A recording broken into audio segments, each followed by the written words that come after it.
Ok, c'est bon. Ok. Commencer.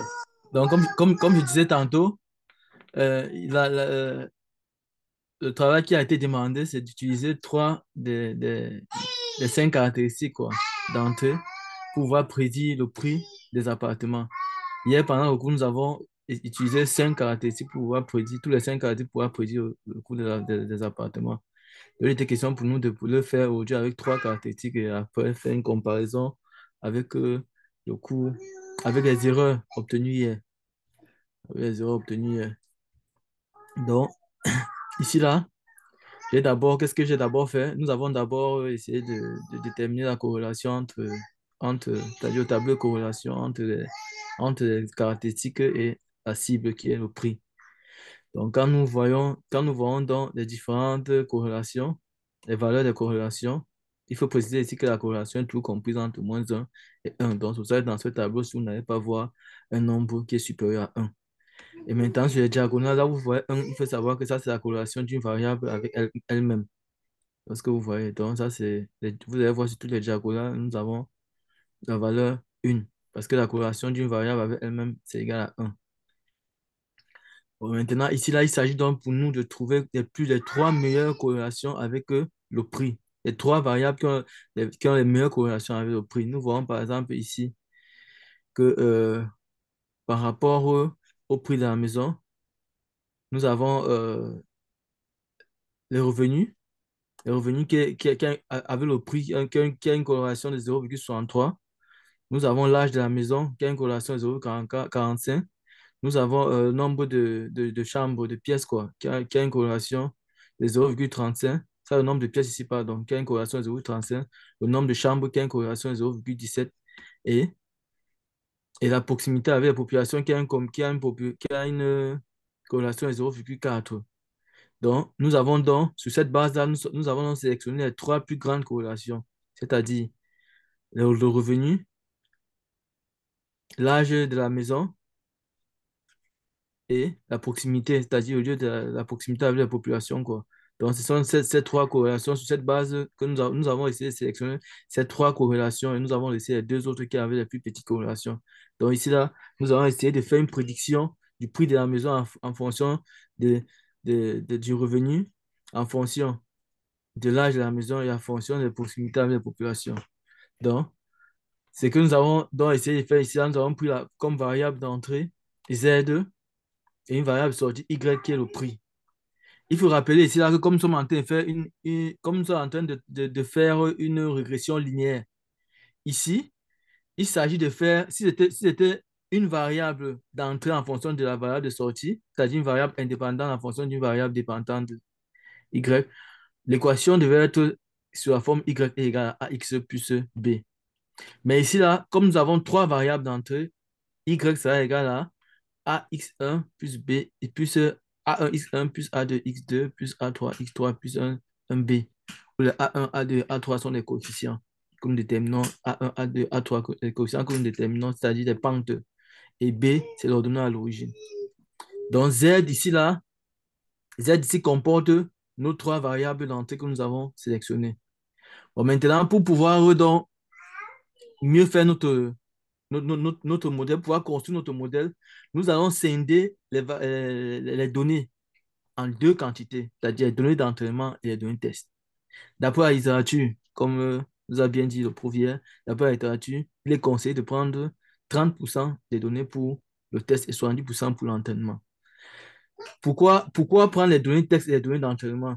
Parce que qu'est-ce qu'on appelle données d'entraînement ici? Les données d'entraînement, c'est les données qui vont nous permettre de fabriquer le modèle. Et les données de test, c'est les données qui vont nous permettre de tester le modèle pour pouvoir le valider ou pas. Donc c'est ça un peu ici, là.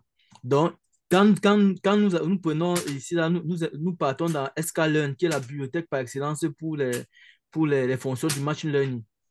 Nous allons importer dans cette bibliothèque la fonction train test split, qui nous permettra de scinder les données en deux catégories, c'est-à-dire données d'entraînement et données de test, comme on a dit.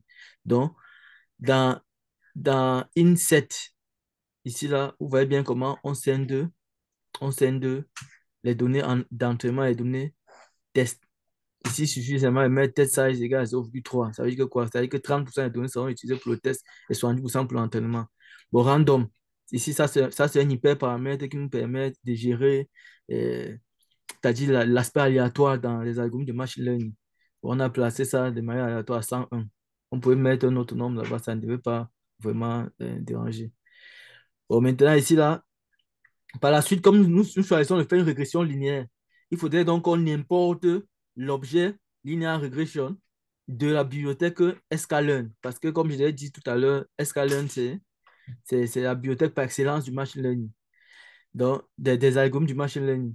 Donc, dans sklearn, nous allons importer l'objet linear regression. Et cet objet, nous allons noter LM. Nous allons le noter LM que nous importons. Ce LM-là va nous permettre de faire l'entraînement sur les données d'entraînement que nous aurons scindées. Puisque, rappelez-vous, ici, à la cellule 7, nous avons scindé nos données en données d'entraînement et données de test. Donc, à la ligne 11, ici, là, nous entraînons uniquement les données d'entraînement. Uniquement. Et quand nous avons donc fini d'entraîner les données d'entraînement, nous déterminons l'intercept. L'intercept ici qui est l'ordonnance à l'origine. Donc, voilà l'ordonnance à l'origine que nous obtenons en utilisant la commande lm.intercept underscore. Et pour avoir la pente ou bien un coefficient directeur, comme on avait l'habitude de le dire en troisième, on va utiliser la fonction lm.coef underscore. Donc, voilà les trois. Vous vous rappelez qu'on avait trois caractéristiques d'entrée. Donc, vous voyez bien que trois caractéristiques d'entrée correspondent bien sûr à quoi? À trois coefficients directeurs.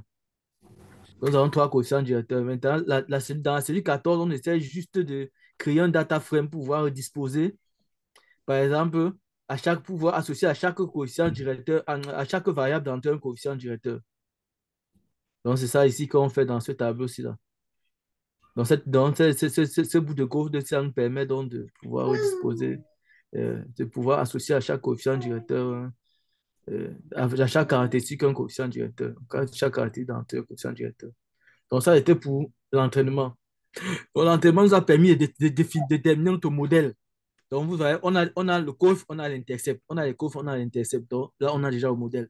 Parce que là, mathématiquement, on peut aller écrire l'expression de y égale à 1, c'est-à-dire la première variable, c'est la fois l'income, plus A2 fois, l'âge de la maison, plus A3 fois la proximité avec la population.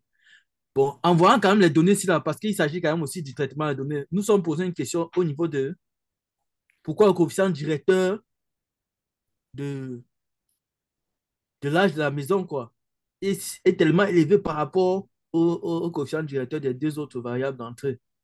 Bon, nous sommes repartis un peu dans le tableau de départ.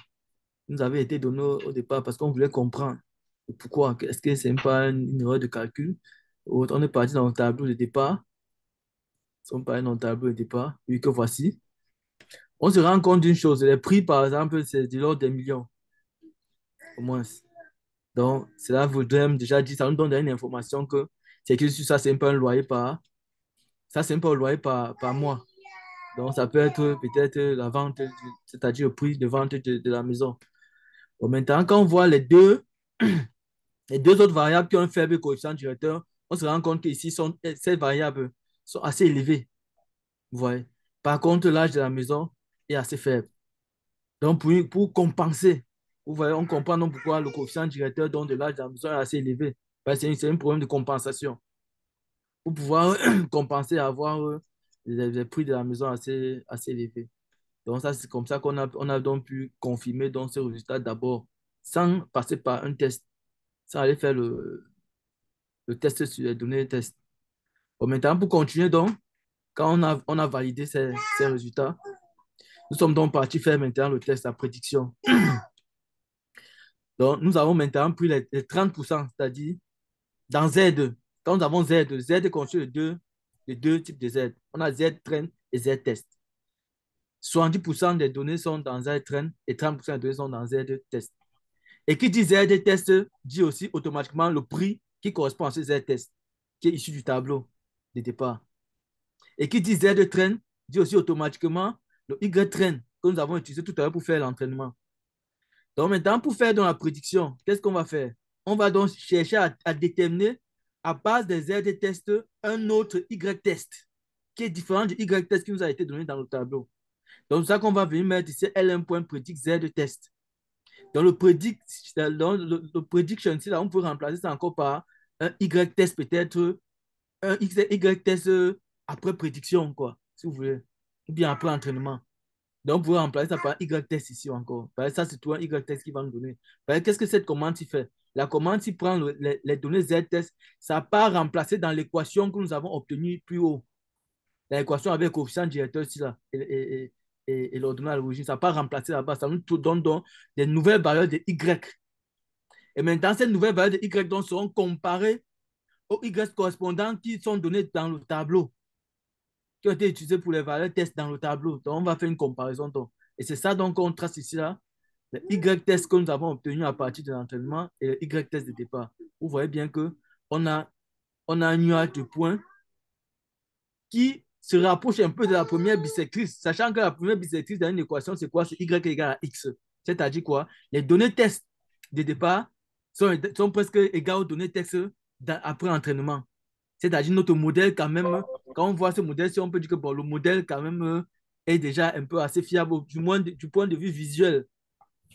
Donc ça, c'est visuel.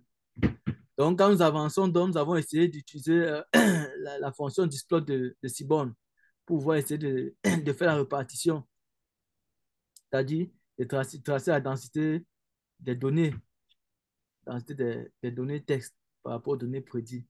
On voit bien ici que la fonction gaussienne est symétrique, quoi.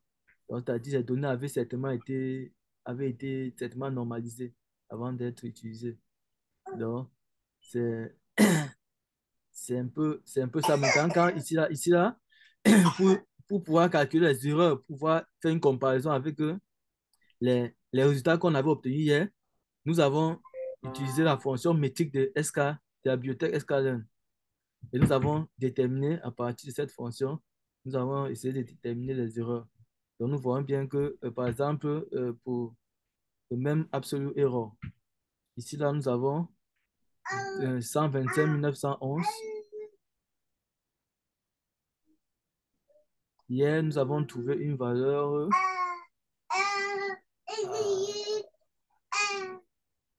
Hier, nous avons obtenu une valeur de 81 257, c'est-à-dire, en ce qui concerne le mean absolute error, notre mean absolute error est plus élevé que ce qui a été trouvé hier. Bon, maintenant, pour le même square error, ici, là, on a trouvé une valeur de 1, 2, 3, 4, 5, 6, 7, 8, 9, 10, 11. 11 chiffres qui commencent par 10. Et aujourd'hui, nous avons trouvé 1, 2, 3, 4, 5, 6, 7, 8, 9, 10, 11 chiffres. Et donc, c'est-à-dire notre mean square error c'est plus élevé que pour eux. Donc, ici, en conclusion, nous pouvons dire quoi?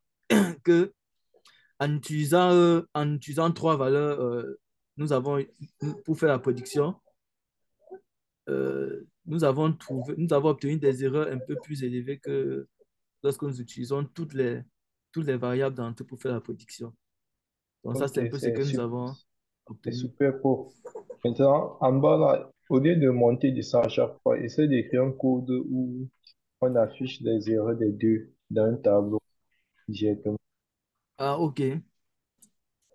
Donc, il ne va pas donner le code, il faut comment D'accord. afficher les erreurs des deux pour le nom de la première colonne, ça peut être pour 5 paramètres, l'autre colonne, Ok. Bon, je peux le les faire après, non? Je vais réfléchir ça états. après.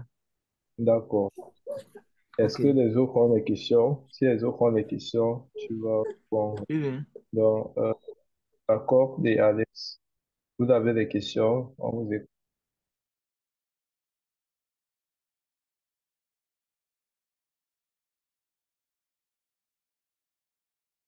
Posez des questions, hein. Il n'y a pas de questions stupides. Donc, posez vos questions, s'il vous plaît.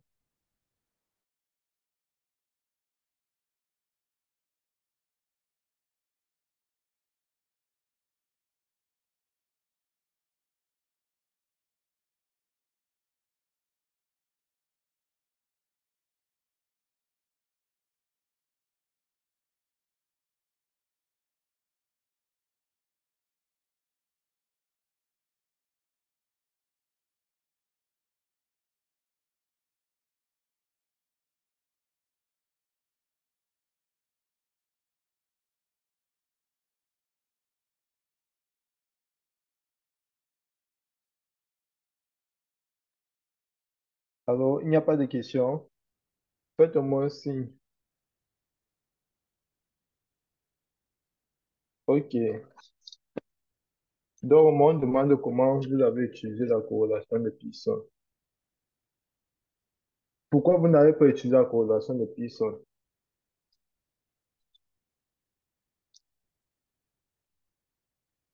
Allô?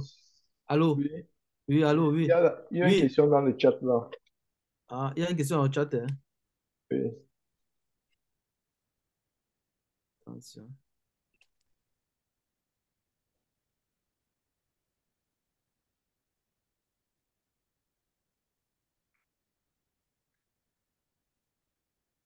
Ah, c'est ça que tu as dit là, non? La corrélation de Pearson, non? Ou la pi-value. C'est ça, non? Non, c'est lui qui a écrit dit pourquoi vous n'avez pas utilisé. Bon, si je Mhm, me oui. permets, Oui. en fait, c'est la corrélation de Pearson qu'on a utilisée. C'est la Alex, corrélation, c'est ça que je voulais dire. C'est ça que je voulais dire que c'est la corrélation de Pearson qu'on a utilisée. Mais lui demande encore où la pi-value. La pi-value, ici, là, nous n'avons pas utilisé la pi-value parce que, je vais dire quoi? Je vais dire que nous n'avons pas fait une étude approfondie. Parce que la pi-value permet de savoir si la corrélation est forte, si elle est faible, ainsi de suite. exactement. Oui. Exactement. Donc, c'est la corrélation de Pearson Et puis, oui. qu'on a utilisée.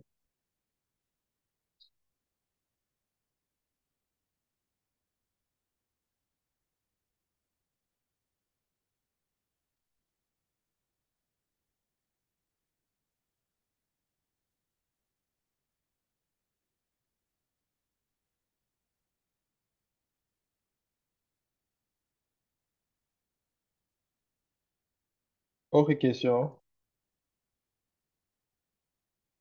Backup, c'est bon.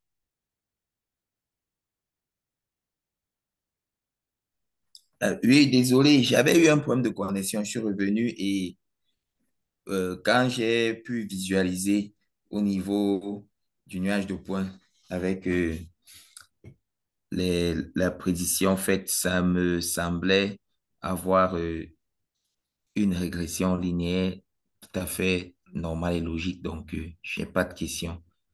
Merci. OK.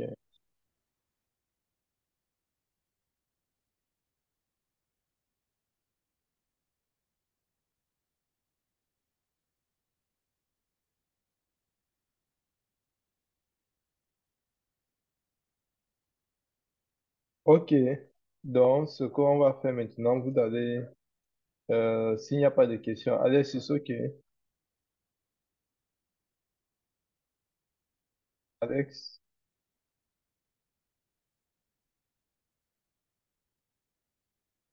OK, ce qu'on fait maintenant, vous allez prendre 30 minutes pour faire le procès. Le dataset est mis sur votre dashboard. Donc, si vous avez accès sur votre, vous avez téléchargé le projet e-commerce. Vous téléchargez, vous mettez le dataset là dans le même dossier du projet et vous avez exactement 30 minutes, c'est-à-dire à 14 à 14h10, on va recommencer et une personne va présenter son projet. N'en est pas de souci. C'est OK pour tout le monde.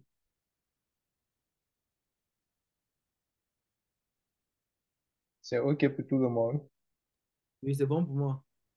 Vous avez vu le dataset sur votre dashboard. Je suis en train de partir, on s'en voit ça. OK. OK, bah comme, bah, comme tu as vu le dataset,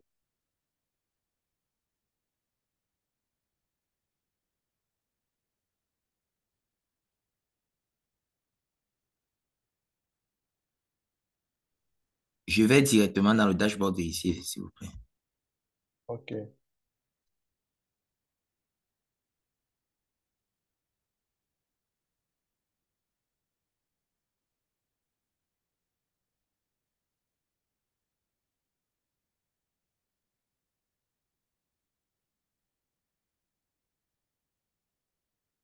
D'accord, il va arrêter l'enregistrement.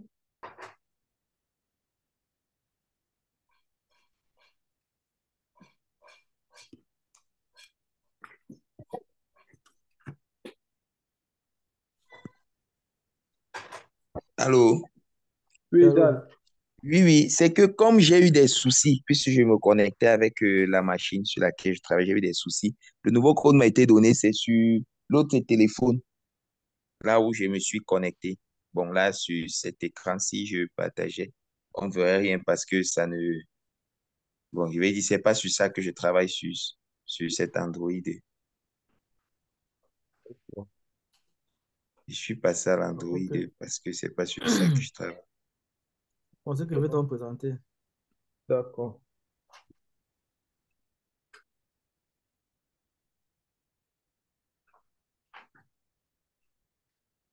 Vous voyez mon écran? Oui, on voit l'écran.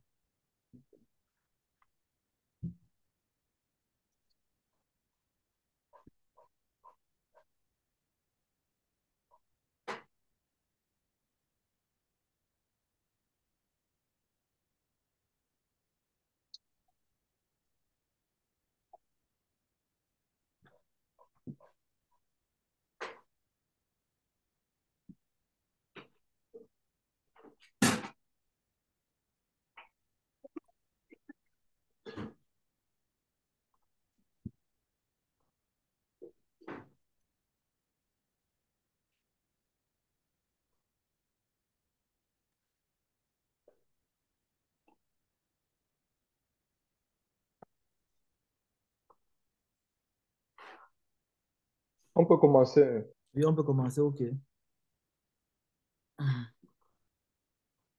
Donc ici, là, il s'agissait pour nous de voir si une compagnie peut,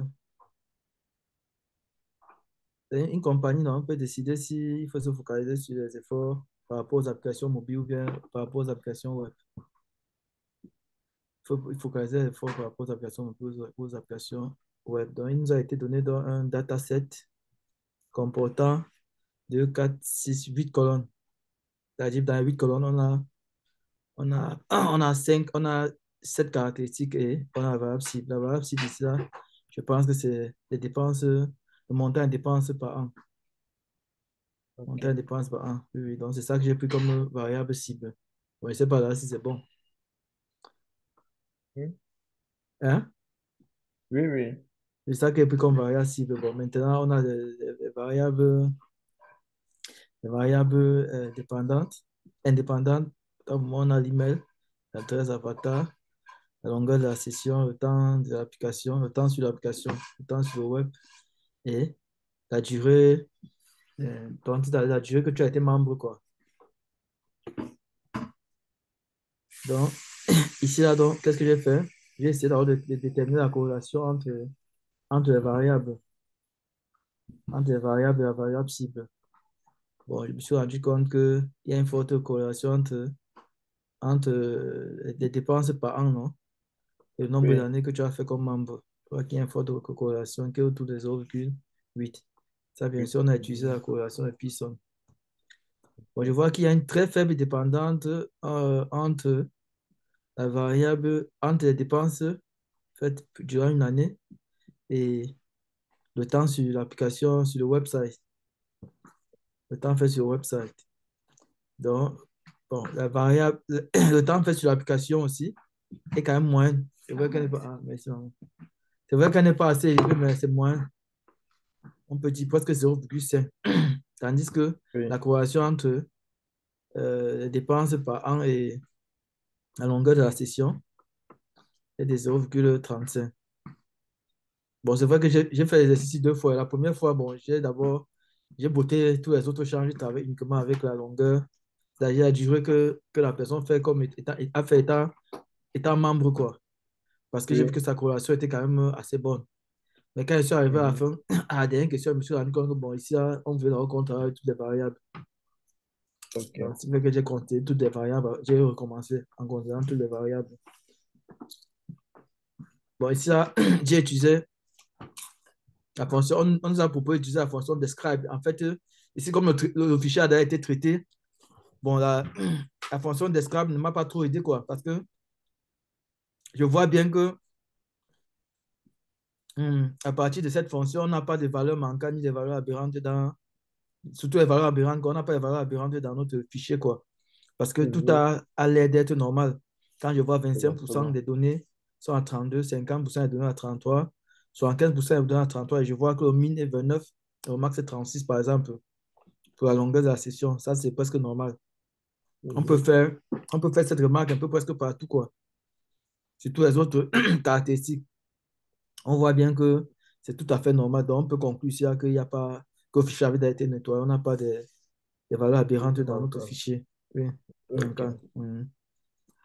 Bon, exploration des données. Ici, là, il s'agit pour nous de tracer, en utilisant la fonction join plot de Seaborn, de tracer le temps, par exemple, bon, de tracer, d'essayer d'étudier deux caractéristiques pour voir comment deux caractéristiques évoluent. Est-ce qu'il y a une corrélation, est-ce qu'il y a une forte corrélation, ou bien est-ce qu'il y a une faible corrélation entre ces variables? Quand je prends, par exemple, le temps mis sur le site, sur le website et, par exemple, les dépenses par an, on voit bien que les données sont presque réparties de manière aléatoire et de bizarre, quoi. Donc, ici, on ne peut pas dire qu'on a une forte dépendance entre les Dépendance. variables. Oui, oui. Donc, un peu comme la corrélation, nous avait déjà montré, quoi. On a vu ça avec la corrélation. Donc, ceci-là, ce graphique a bien confirmé. C'est que on connaissait déjà à travers le calcul de la corrélation. On a encore pris peut-être time on up et l'année sur dépenses par an. On voit ici déjà quand même que on peut imaginer là, que c'est comme si tous les pointillés, quoi. Pas qu'on peut imaginer, on voit ici que presque tous les pointillés partent déjà presque dans un même sens. Il veut déjà Mhm. épouser la direction d'une droite, qu'on voit. C'est vrai, c'est encore un peu séparé, c'est encore un peu large, mais c'est un peu sous forme d'un cercle comme tout à l'heure. Donc, on peut imaginer là que la corrélation, quand même, n'est plus proche de zéro. Elle n'est Oui, pas proche de oui. 1, mais elle n'est plus proche de zéro. Ça, c'est que. Donc, on prend maintenant la variable, euh, la durée qu'il a fait comme membre et les dépenses par an, le montant des dépenses par an. Ici, on voit bien comment les données sont déjà en train d'épouser une droite. C'est-à-dire la corrélation entre les dépenses par an et le nombre d'années qu'il a fait comme membership devient déjà très importante, quoi.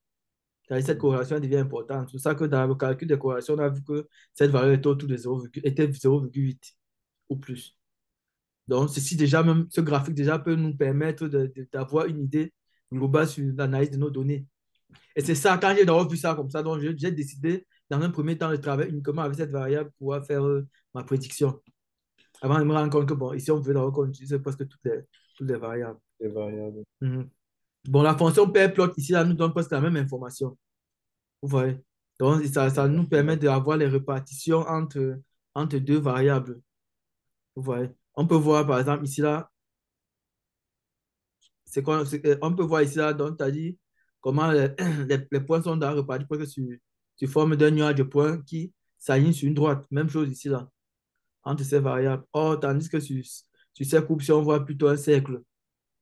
On voit plutôt les cercles. Donc, c'est-à-dire que ces variables, en principe, pour moi, on ne devrait pas les utiliser pour faire la prédiction, quoi, parce que ça ne donne pas une grande information par rapport au coût, par rapport au coût qu'on cherche, quoi.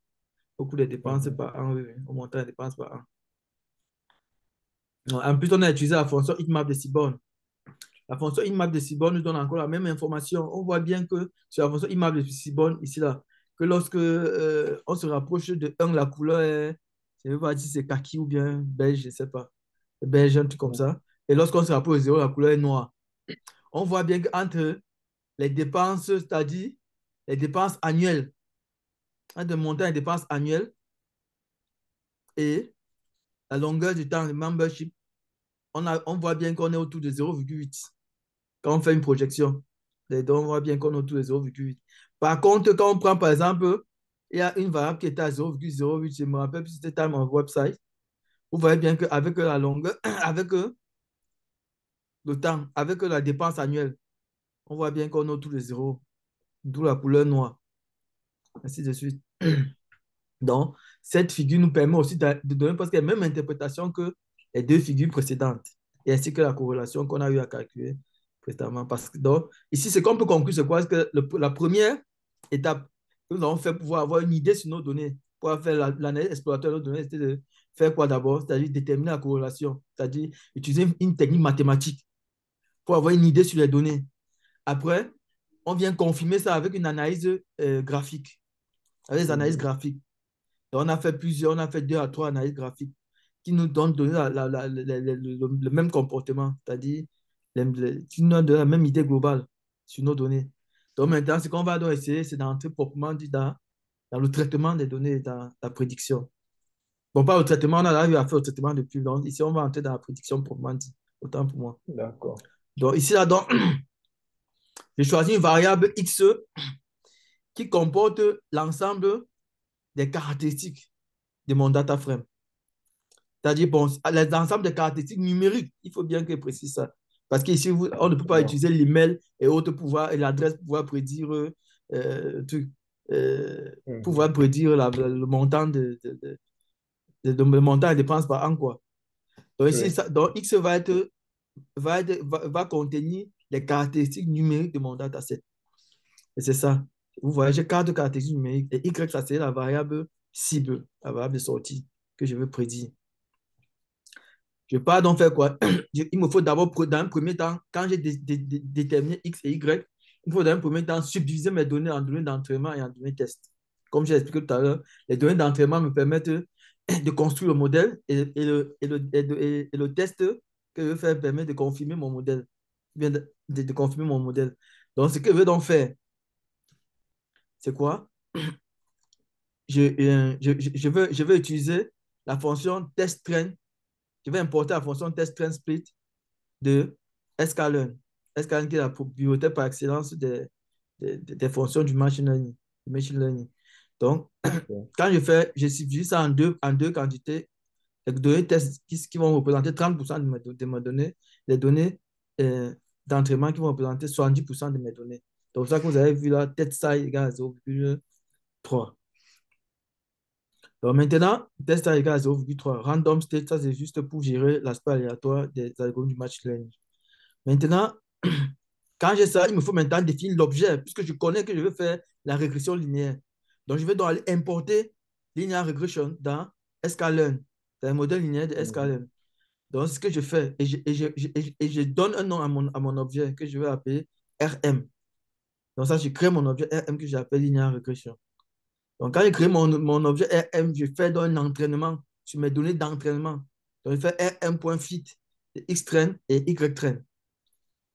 Quand je fais cela, à partir de l'entraînement, je peux donc déterminer l'intercept qui est l'ordonnant à l'origine. Même si on a plusieurs, même si on a plusieurs caractéristiques, c'est question on aura un seul ordonnant à l'origine. Donc, voilà l'ordonnant à l'origine qu'on a, qui est 1047. Et j'ai fait la même chose pour déterminer les coefficients, c'est-à-dire les coefficients directeurs. J'ai fait rm.coefficient underscore, point coef underscore. Ça me donne 1, 2, 3 et 4 ordonnées à l'origine, 4 coefficients directeurs. Vous voyez, comme on avait 4 variables d'entrée au départ, on a 4 coefficients directeurs. Oui. Donc là, c'est important. Maintenant, je vais faire dans la prédiction. Pour faire la prédiction, ici, j'ai dans le modèle, rendu à ce niveau, j'ai dans mon modèle. Ça, là. Je peux m'écrire l'équation mathématique. Je peux écrire l'équation mathématique. Je peux dire que Y égale à, Y entraîné égale à 25,98 fois la variable qui correspond à ce coefficient directeur, plus 38,59 fois la variable qui correspond à ce coefficient directeur, plus 0,19 fois la variable qui correspond à ce coefficient directeur, plus 1,27 fois la variable qui correspond à ce coefficient directeur, moins 10 047,93. Donc, voilà le modèle mathématique que je peux écrire. Si vous voulez, je pouvais augmenter un truc si j'écrivais dedans, modèle mathématique. Maintenant, quand j'ai ce modèle mathématique, donc, il me faut donc vérifier, donc, il me faut maintenant aller voir si mes données mes données test match bien avec cette équation. Donc, qu'est-ce que je fais? Je définis donc maintenant une variable test que je vais appeler ytest hat. Je fais, et je mets ytest égale à rm, c'est-à-dire mon objet que j'avais défini en haut, point predict xtest. Là, ça va me donner un ytest hat. Et maintenant, pour faire une comparaison, je vais donc maintenant comparer dans un diagramme ytest hat et le ytest de départ. Parce que vous savez que comme on avait au dataset, par exemple, je veux peut-être revenir dans le dataset. Je reviens par exemple dans le dataset. Je prends par exemple, si peut-être, voici 0, 1, 2, 3, 4. Si je dis que j'ai utilisé 70% pour l'entraînement, c'est-à-dire que j'ai utilisé ça, 1, 2, 3 pour l'entraînement. Et les deux, si c'est utilisé pour le test. Les trois, si m'ont permis d'avoir mon équation y égale à A1x1 plus B1 plus A2x2 plus A3x3 plus A4x4 plus B. Ça m'a permis d'avoir ça. Bon, maintenant, pour donc déterminer Y test, je veux plutôt utiliser les deux derniers ici. Je ne veux plus utiliser ça. C'est-à-dire quoi? Quand je dis Y test hat égale à est un point prédict de, de X test. Voici les X tests ici, là. Voici les X tests. Et Ok. voici les deux ici, là, ce sont les Y tests. Les deux gars, ce sont les Y tests. Donc, voici les X tests que j'utilise pour avoir un nouveau X test hat que je veux comparer à ces deux X tests maintenant, à travers de manière Exactement. graphique. Je veux comparer à ces deux X tests. Donc, c'est ça que je fais ici en bas. C'est ça que je fais ici, là. Donc, je compare Y test hat que j'ai obtenu avec les anciens Y tests. Et on voit bien comment la droite, comment la répartition de mes nuages de points, la répartition est presque conforme à une droite. Elle est presque conforme confondue à la première bisectrice.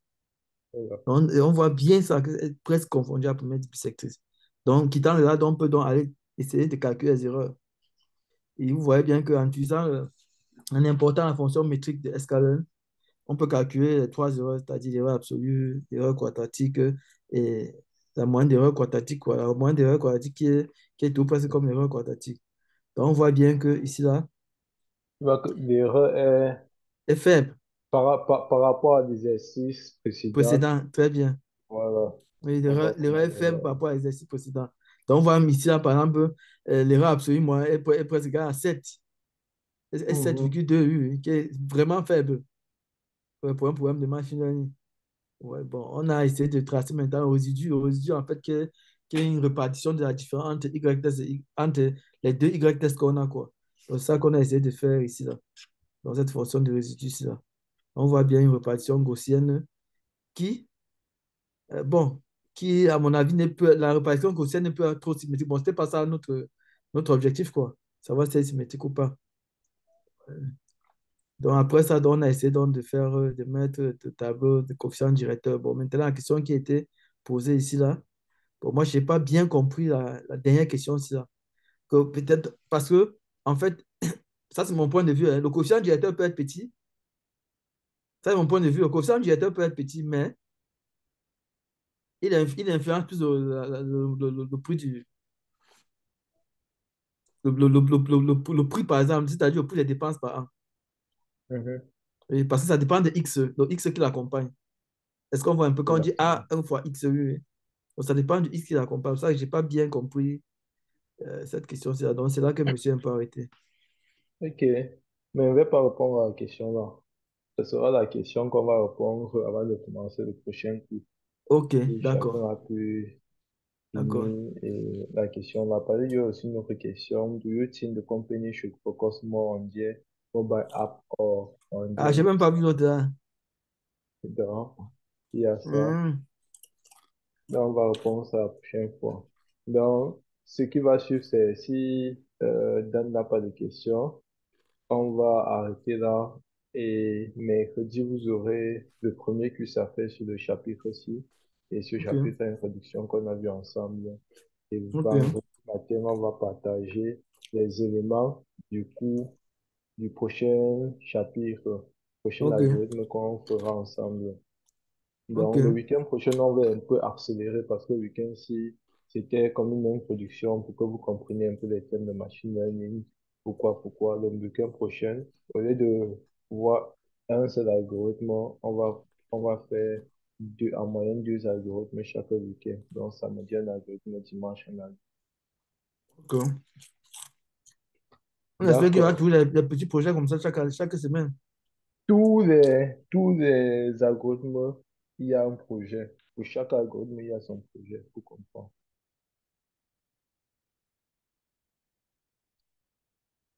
Ok. Y a-t-il des questions? Dan, Ah, ok, merci.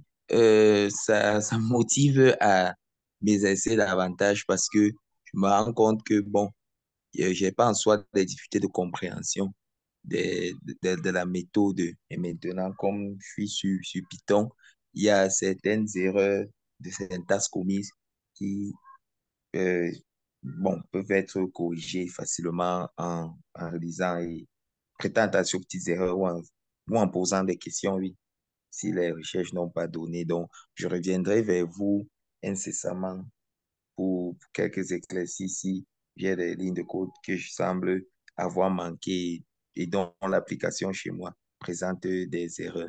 Merci. d'ac- d'accord, ça marche alors. Ça marche donc. Merci encore beaucoup pour votre participation. Donnez-vous vraiment à fond. À la fin, vous n'allez jamais regretter. Donnez-vous à fond. Vous n'allez jamais regretter. C'est 5 semaines. C'est 5 semaines de cours. On a déjà fini la première. Il manque 4 semaines. Donc, le temps passe très rapidement. Très rapidement. Donc, donnez-vous à fond. Bon, sur ce, bon dimanche à tous. Et Ok, merci préparez-vous beaucoup. pour, Merci préparez-vous pour beaucoup. le quiz de mercredi. Mercredi, d'accord. Merci bien.